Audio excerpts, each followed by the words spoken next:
सभी भैया बहनों को सुप्रभात। आप सभी भैया बहनों का ऑनलाइन क्लास में स्वागत।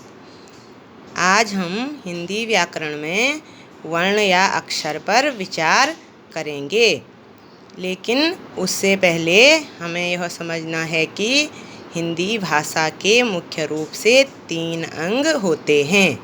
नंबर 1 वर्ण, नंबर 2 शब्द और नंबर 3 वाक्य। तो हमारा आज का मुख्य बिंदु है वर्ण या अक्षर। वर्ण को हम अक्षर भी कहते हैं। अक्षर 2 शब्दों से मिलकर बना है।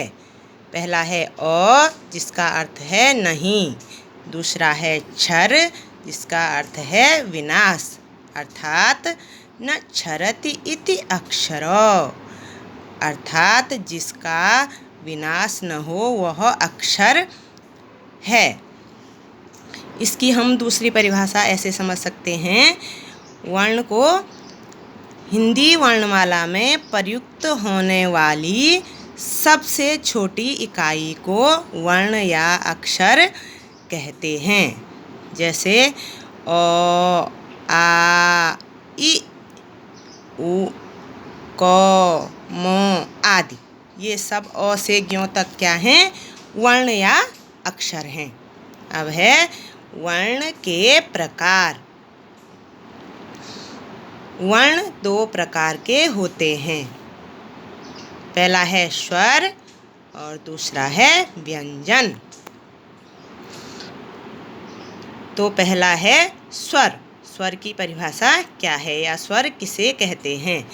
ऐसे अक्षर जिन्हें बोलने के लिए और वर्ण की सहायता नहीं लेनी पड़ती है, उन्हें स्वर कहते हैं।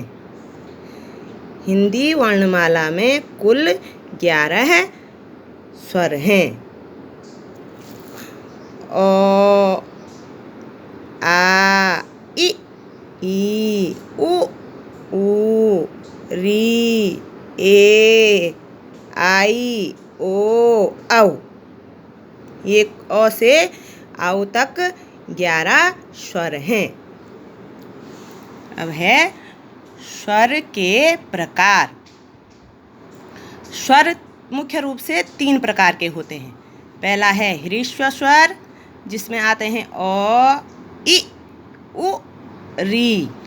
दूसरा है दीर्घ स्वर, जिसमें आते हैं आ, ई, उ, ए, आई, ओ, औ। और तीसरा है प्लुत स्वर, इसमें आते हैं जैसे ओम, राम इत्यादि। तो इसमें है पहला है ह्रस्व स्वर। वे स्वर जिनके उच्चारण में कम समय लगता है, जिनके बोलने में कम समय लगता है, उन्हें ह्रस्व स्वर कहते हैं। जैसे अ, इ, उ, री। ये होते हैं संख्या में 4। दूसरा है दीर्घ स्वर।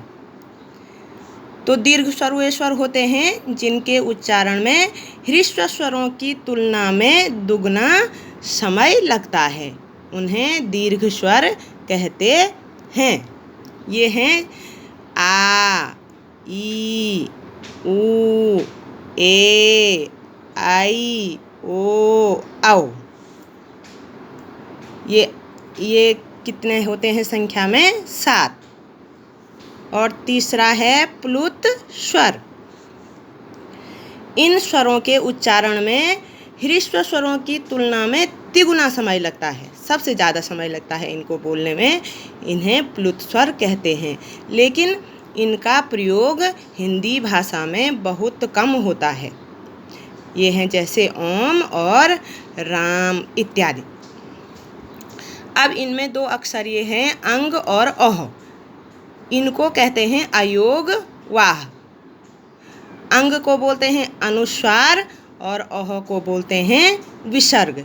ये न तो स्वर में आते हैं और न ही व्यंजन में आते हैं। ये अंग अनुस्वार है और अह विसर्ग है। अब आप लोगों के लिए गृह कार्य है प्रश्न नंबर 1, वर्ण किसे कहते हैं।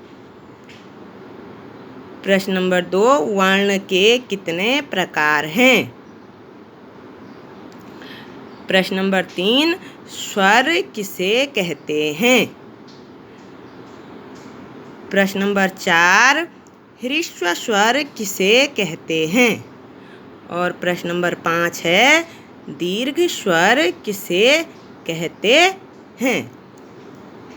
धन्यवाद।